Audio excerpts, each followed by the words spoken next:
Remember when this happened a couple years ago at E3? Well, the game is here, Ghostwire Tokyo, and yeah, you might be wondering, what is this game? It's a fair question because it kind of disappeared and then suddenly Bethesda came out and said, look, this game is coming out next month. I played a couple hours of the game, so I just want to share exactly what this is and what you can expect. Thanks to Bethesda for providing this code. Ghostwire Tokyo is what I would call a first-person action game, I guess. It's a blending of genres. It's definitely like an open world game, but at times it feels very linear, almost like a corridor shooter. You're just moving from point A to point B, using these flashy, almost magical, paranormal looking abilities to fight off these creepy looking enemies called visitors. Along the way, you're saving souls because the entire city has been pretty much attacked, I want to say, by this supernatural being that you really don't know a lot about. Really, this whole game is like a mystery. You don't know fully what's going on the whole time, and you're picking up pieces to the puzzle to find out. So after you get past the intro, it sort of reveals itself as kind of a prototypical open world game, actually, I would say. There's central objectives that kind of clear the fog on the map that allow you to explore more. And then you can get on top of rooftops and find special items to sell for more money, more currency. There's side missions like you would expect that take you off the beaten path, tell you a little story and give you some experience in exchange. There's a skill tree. There's different kinds of ethereal abilities. And I think one of the main drawing points for me in this game so far is the combat. It actually looks really cool. It's called ethereal weaving, and you can use the power of wind, water, and fire in order to sort of throw these magic projectiles at your enemies. And they each have different, utilities. So the water is really good up close. Wind is kind of your catch-all weapon that works against everything, and then fire is good for taking out groups. So once you unlock these abilities, and that happens actually pretty quickly in Chapter 2, you're kind of set. You're learning more about what to use in which situation, so it almost turns into a shooter, which is really interesting. But yeah, my favorite moments of the game so far have definitely been when I've gotten in those combat situations, and I'm just freely switching between these abilities and using them in the best situations. The game is kind of hard to explain if you haven't played it in terms of what's going on visually. What you're doing is weakening enemies and then revealing what's called their core, and then you hold down a button to rip out their core to sort of like execute them. So basically think like the newest Doom games, how you could go in for the fatality or the critical to get back health. That's essentially what's happening here. Now, I won't share a ton in terms of story outside of what we've already talked about, but I would say story is something you really have to buy into with Ghostwire Tokyo in order for this to grab you, because there's a lot of cutscenes. I mean, sometimes in the first hour and a half, you can't really play more than a couple minutes without running into a new cutscene that kind of just sucks the control out of your hands and kind of, delivers a story. I'm not saying that's a bad thing, but coming hot off the heels of something like Elden Ring, which I know a lot of people are playing, it is a little bit of a shock to the system, I would say. It's very much a guided, more linear experience until you get to the open world. I'm playing the game on PS5, and it is really pretty when you've got HDR on and 4K running at 60 FPS. What you guys are watching is actually 1080p footage, so it doesn't look as good as it could. The models aren't really all that impressive, but really the magic in my eyes comes from these very bright, like combat sequences where you're weakening these enemies and then pulling out their cores in order to kill them, and finding the resources you need in order to refill your ethereal weaving. I wasn't really sure what kind of game this would be until I got about midway through Chapter 2, and I think, again, that's kind of where it reveals what it is. It's almost like a paranormal, not activity, but investigation game. Like, you're picking up the pieces of what's happened to a lot of these people, and you're helping them, quote unquote, sort of get free of whatever corruption is holding them here. All the while you're chasing this bad guy in a mask that, again, has your sister. But another one of my favorite things so far is listening to the spirit that sort of possesses the main character in the game. His name is KK, and he always talks to you. So there's kind of a constant dialogue going back and forth. And since I'm playing this on my DualSense, I can actually hear him talking to me through the controller speaker, which is a really cool kind of unique way to use that feature. Just to be clear, this is an open world game in the sense that you're doing a lot of things that you would see in other open world games, just in this universe's version.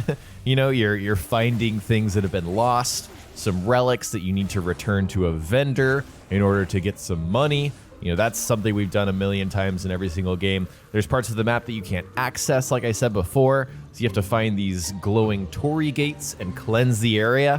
Then that opens up that area for you to explore. But the open world exploration, it's far more compact than most games, because I would say movement isn't really a strong point of this game. In fact, I would say controls aren't really a strong point. You're not like running around and parkouring and sort of using the environment in a very active way. That's why I kind of called it a corridor shooter in the beginning, because it does feel like you're fed through these areas that you're meant to find every step of the way. So it's almost like this open world that doesn't feel quite as open as other open worlds. In terms of different play styles, it doesn't feel like there's a lot of variability there. You can work through the skill tree and say, I want to focus more on my wind ethereal weaving, or fire, or water.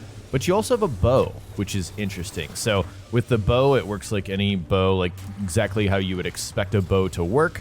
And then you've also got these little charm things that you can throw down that acts like a grenade, I would say, and there's several different uses for that. But if you're a stealth player, for example, you might be interested in the fact that you can stealth pretty effectively in this game. There's actually more than a few tools you can use to kind of set up obstacles that allow you to crouch down, move around, and then get a one-hit kill on a target that's not looking at you. One thing that sort of disappointed me, and I don't know if it's just me or PlayStation 5 exclusives, but I felt the same thing on Deathloop.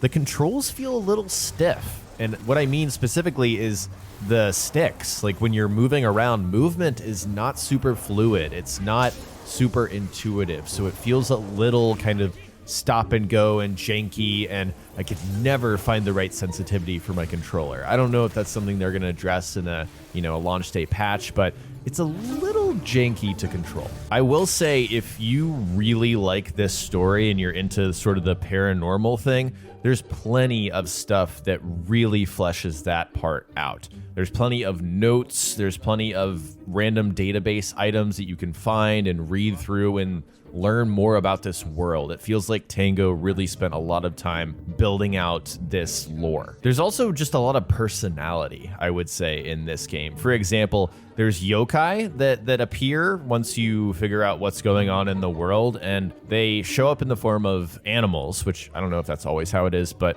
that's how it is in this game. Every single vendor that you find is a cat that kind of levitates and talks to you, and it's kind of funny.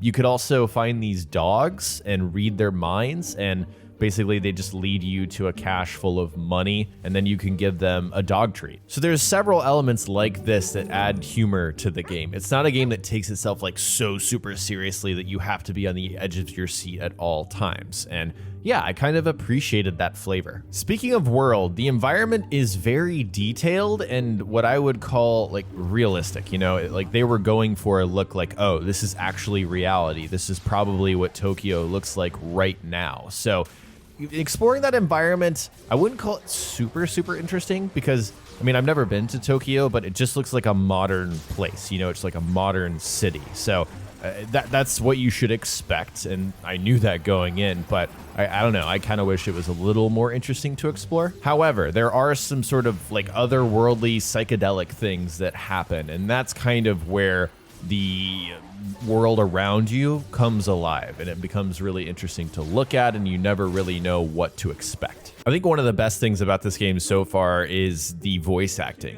The characters are very believable, and I think they grew on me, and it's also nice to play this game with subtitles because the native voice acting is very, very good and convincing, and yeah, it kind of brings me close to these characters, and as you play more, you learn more about them. And again, I think a big driver of this game for a lot of people is going to be the story. If you buy into the struggle and sort of what's happening in Tokyo, and you want to unpeel, you know, the pieces of this mystery, then I think you're gonna have a really good time. That said, for kind of the average gamer that doesn't buy in and maybe is just looking for the combat is cool, it's flashy, but I'm not sure it has like enough substance or depth to really get me in. Like, I'm not going out of my way to do side missions or side content because of the way the game plays, you know?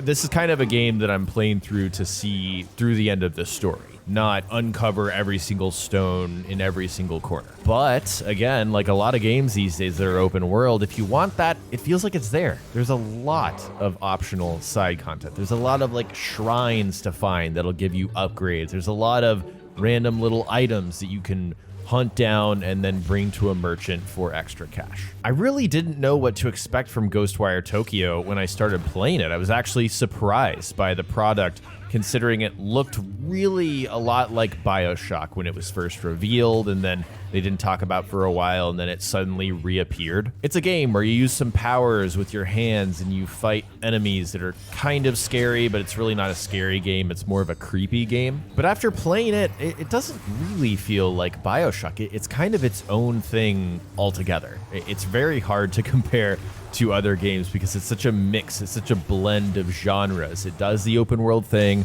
while also doing kind of the focused shooter thing, while also doing kind of some RPG skill system stuff, while also being a fairly linear story that's trying to like sit you down and have you pay attention to dialogue and all of the world building that's going on around it. Given that this is a PlayStation 5 and PC exclusive, I don't know if I can use those words, it's not on the Xbox platforms is all I'm trying to say.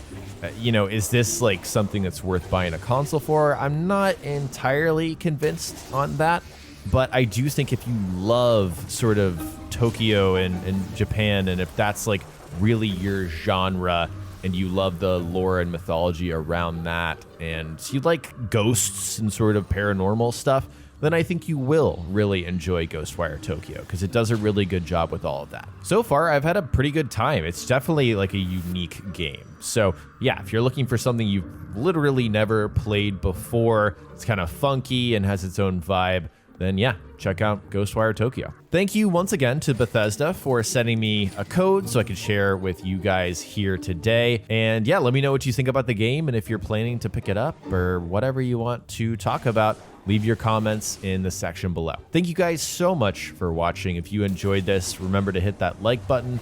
Also, sub to the channel if you haven't already, and click that bell so you don't miss my next video. Thank you guys once again, and I'll talk to you next time.